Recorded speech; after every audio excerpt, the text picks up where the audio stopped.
कंटक के बार बार हट करने और क्रोधित होने के बाद सेनापति मलय ने 52 पहिए के रथ को रोकने का आदेश दे दिया। सबको कंटक का यह व्यवहार अजीब लग रहा था। विभीषण ने कंटक से कहा, लो, तुम्हारे कहने से अब तो यह रथ रुक गया, अब तो बताओ कि आखिर तुम्हारे मन में है क्या? मलय ने भी यही प्रश्न दोहराया। हाँ हाँ, बताओ हमें कि तुम करना क्या चाहते हो। कंटक ने कहा, जब से हम लोग इस रथ को लेकर जंगल से राजमहल की तरफ निकले हैं, मेरा अंतर्मन बार बार मुझे इस बात के लिए धिक्कार रहा है कि तुम अकेले अपने महाराज लंकेश को मूर्छित अवस्था में जंगल में छोड़कर राजभवन कैसे जा सकते हो। मैं महाराज को वन में छोड़कर स्वयं राजमहल में रहूं, यह मुझे मंजूर नहीं है। उन्हें अकेले मूर्छित अवस्था में छोड़कर राजमहल जाने के लिए मेरी अंतरात्मा मुझे अनुमति नहीं दे रही है। मैं अपने आप से आंखें नहीं चुरा सकता, इसीलिए आप लोग मुझे इसी क्षण महाराज लंकेश्वर के पास जाने की आज्ञा दीजिए। कंटक की बात को सुनकर वहां उपस्थित सभी लोगों के बीच शांति छा गई। विभीषण ने सेनापति से कहा, मलय, कंटक को उसकी अंतरात्मा की आवाज को सुनने दिया जाए। आप उन्हें अनुमति दीजिए कि वो भ्राता रावण के साथ यही वन में रहे। विभीषण की बात को सुनकर सेनापति मलय ने कहा, आपका सुझाव मेरे लिए आज्ञा के समान है, परंतु जंगल से राजभवन की ओर लौटते हुए हमने लगभग आधा मार्ग तय कर लिया है। क्या यहां से वापस तपस्या स्थल के लिए लौटना कंटक के लिए उचित होगा? कंटक ने कहा, हे सेनानायक, सवाल उचित और अनुचित का नहीं है, सवाल मेरे कर्तव्य का है। जब मेरा अंतर्मन मुझे इस बात की अनुमति नहीं दे रहा कि मैं महाराज को वन में छोड़कर राजभवन में रहूं, तो मैं आपसे आग्रह करता हूं कि मुझे मेरे अंतर्मन की आवाज को सुनने का अवसर दिया जाए और मुझे अनुमति दी जाए कि मैं इस घनघोर जंगल में वापस अपने महाराज लंकेश के पास लौट जाऊं। सेनापति मलय ने कहा, ठीक है कंटक, अगर तुम अपनी अंतरात्मा की आवाज को सुनने के लिए ही संकल्परत हो तो मैं भी तुम्हें नहीं रोकूंगा। तुम कारवां को यहीं छोड़कर तपस्या स्थल की ओर प्रस्थान कर सकते हो। अनुमति मिलने के बाद कंटक ने मलय और विभीषण को प्रणाम किया और एक घोड़े पर बैठकर वापस रावण की ओर तपस्या स्थल जाने के लिए प्रस्थान कर गया। उधर लंका राजभवन में ग्रीवा को यह सूचना प्राप्त हो गई थी कि शाही सेना 52 पहियों के विशालकाय रथ में कुंभकर्ण को लेकर जंगल स्थित तपस्या स्थल से राजभवन की ओर रवाना हो गई है। ग्रीवा ने स्वयं से कहा, मुझसे कई बार माता कैकसी ने कुंभकर्ण के बारे में पूछा है। अब जब उनके राजमहल के लिए प्रस्थान करने की पुख्ता सूचना प्राप्त हो गई है तो मुझे राजमाता को यह शुभ समाचार दे देना चाहिए। ग्रीवा ने कुटिया में जाकर जब यह शुभ समाचार कैकसी को सुनाया तो वो अति प्रसन्न हो गई। उन्होंने जिज्ञासावश ग्रीवा से पूछा, क्या शाही सेना के साथ रावण भी राजमहल की ओर लौट रहा है? न जाने क्यों मेरा मन रावण को लेकर बहुत घबरा रहा है। ऐसा लग रहा है जैसे मेरा रावण किसी मुसीबत में है। ग्रीवा ने उत्तर दिया, हे राजमाता, महाराज रावण और मुसीबत में? यह तो असंभव है। ऐसी कोई भी शक्ति लंका के जंगल में मौजूद नहीं हो सकती है जो रावण को मुसीबत में डाल दे। महाराज लंकेश के कारवां में शामिल होने के संबंध में अभी तक तो कोई सूचना प्राप्त नहीं हुई है, परंतु आप निश्चिंत रहें राजमाता, वे जहां भी होंगे सकुशल होंगे। वैसे मैं अपने मायावी गुप्तचरों के संपर्क में हूं। अनेक गुप्तचर आसमान में पक्षी बनकर विचरण कर रहे हैं। कुछ ही क्षणों में मुझे महाराज रावण के संबंध में भी जानकारी प्राप्त हो जाएगी। अभी ग्रीवा अपनी बात पूरी कर ही रहा था कि आसमान में एक चील के बोलने की आवाज सुनाई देने लगी और देखते ही देखते एक चील राजभवन के उद्यान में उतरा। उतरते ही उस चील ने अपना रूप बदलकर गुप्तचर अभ्यासुर का रूप धारण कर लिया। ग्रीवा ने पूछा, क्या बात है अभ्यासुर, कोई विशेष समाचार लाए हो क्या? अभ्यासुर ने कहा, जी, विशेष भी है और गोपनीय भी। मैं चाहता हूं ग्रीवा जी, आप मेरे साथ बाहर चलिए ताकि मैं ये गोपनीय जानकारी आपको दे सकूं।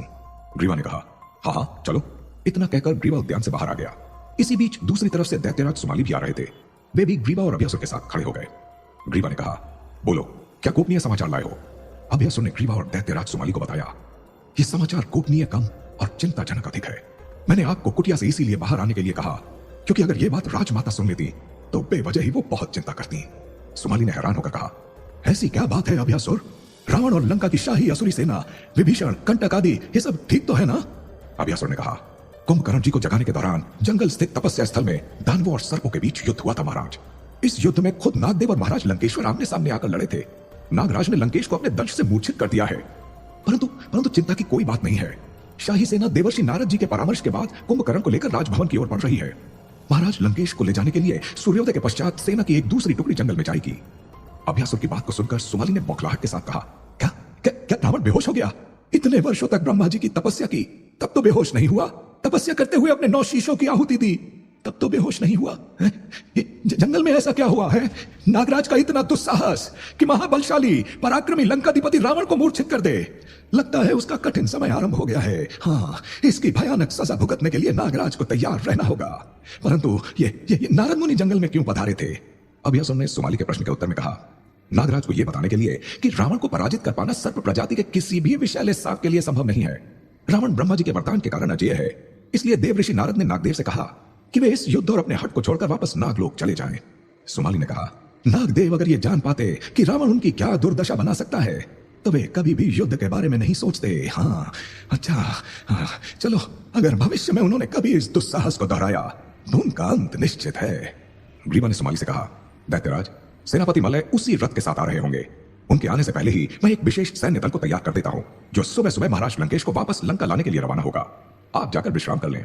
सुमाली ने कहा, अब तो मैं तभी विश्राम करूंगा जब कुंभकर्ण और रावण दोनों सकुशल राजमहल वापस आ जाएंगे। हाँ, तुम जाओ ग्रीवा, अपनी तैयारी करो। हाँ, मैं कैकसी के पास कुटिया में जा रहा हूं। उधर जंगल में धनुष से निकले तीर की रफ्तार से कंटक तेजी से तपस्या स्थल की ओर बढ़ा जा रहा था। वो अपने महाराज को मूर्छित अवस्था में जंगल में छोड़कर किसी भी स्थिति में राजमहल वापस नहीं लौटना चाहता था। वो अपने घोड़े को दौड़ाते हुए आगे बढ़ रहा था तो कंटक ने देखा कि दूर जंगल की पगडंडियों पर रास्ते में बीचों बीच खड़े किसी इंसान के समान उसे कोई आकृति दिखाई दे रही थी। यहां से वो आकृति धुंधली धुंधली सी दिखाई दे रही थी। घोड़े को दौड़ाते हुए कंटक ने स्वयं से संवाद करना आरंभ कर दिया। कौन हो सकता है इस सुनसान घने जंगल में, और वो रास्ते के बीचों बीच क्यों खड़ा है? उस मानवाकृति से थोड़ी दूर पर पहुंचकर कंटक अपने घोड़े को रोककर उस आकृति को ध्यानपूर्वक देखने लगा।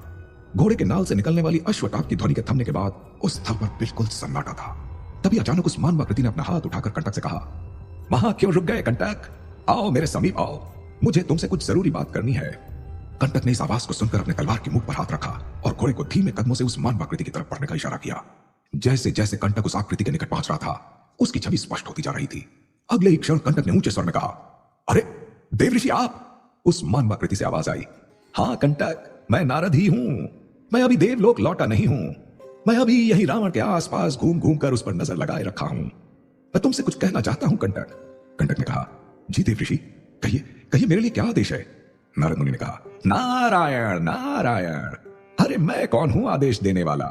मैं तो बस मात्र एक संदेश वाहक ही हूं। अब ध्यान पूर्वक सुनो कंटक, एक अति महत्वपूर्ण सूचना यह है कि नागदेव इतनी आसानी से शांत बैठने वाले नहीं हैं।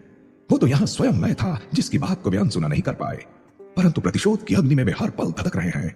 जब भी उन्हें अवसर मिलेगा वे रावण के ऊपर हमला जरूर करेंगे। तुम लंकेश के सबसे प्रिय सहयोगी हो, इसीलिए मैं तुम्हें आगाह कर रहा हूं। अपने आंख कान हमेशा खुले रखना। कंटक ने नारद मुनि की बात को सुनकर कहा, मैं आपका आभारी हूं देवऋषि। आज से मैं यह संकल्प लेता हूं कि चाहे लंकेश चाहे या ना चाहे, परंतु मैं सदैव उनके आसपास साये की तरह रहूंगा।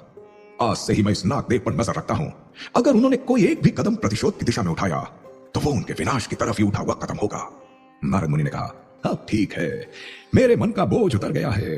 देवलोक के नारद ने अब यह जिम्मेवारी धरती लोक के नारद के हवाले कर दी है। अब मैं देवलोक की ओर प्रस्थान करता हूं। कंटक ने नारद जी को प्रणाम किया और उसने अपने घोड़े को तपस्या स्थल की ओर दौड़ा दिया। कुछ ही देर में वो तपस्या स्थल के समीप पहुंच चुका था। वहां पहुंचकर कंटक ने देखा कि सहस्त्रों सर्पों की पाषाण प्रतिमा पूर्व की भांति अपने स्थान पर पड़ी है। जिन सांपों को रावण ने पत्थर की प्रतिमा में तब्दील कर दिया था, वो पत्थर की कैद से अभी मुक्त न हो पाए थे। कंटक की नजर उस विशाल पीपल के वृक्ष की तरफ गई जहां मूर्छित अवस्था में रावण सो रहा था। कंटक ने जो देखा उसे देखकर वो आश्चर्य में पड़ गया। उसे अपनी आंखों पर तनिक भी यकीन नहीं हो रहा था। उस भाव में सर्पदंश का निशान स्पष्ट दिखाई दे रहा था, परंतु जो देखकर उसके होश उड़ गए थे वो ये था कि सर्पदंश के उस निशान पर अपना मुख लगाकर एक अत्यंत रूपवती कन्या रावण के शरीर से विष को चूस चूस कर बाहर निकाल रही थी। कंटक आश्चर्य कर रहा था कि यह विलक्षण रूपवती कन्या कौन हो सकती है जो इस घनघोर वन में महाराज को मूर्छित अवस्था से वापस लाने के लिए उनके शरीर से नागराज के विष को बाहर निकाल रही है। उसने देखा कि उस सुंदरी ने काफी मात्रा में विषयुक्त रक्त को लंकेश के शरीर से बाहर निकालकर समीप रखे एक मिट्टी के पात्र में इकट्ठा किया था। कंटक रावण के नजदीक गया और उस कन्या से बोला, आप कौन है देवी? और आप? इससे पहले कि कंटक कुछ कहता, उस रूपवती ने कंटक की तरफ देखा और घबराहट में वहां से भाग खड़ी हुई। वो कंटक को देखकर घबरा गई थी।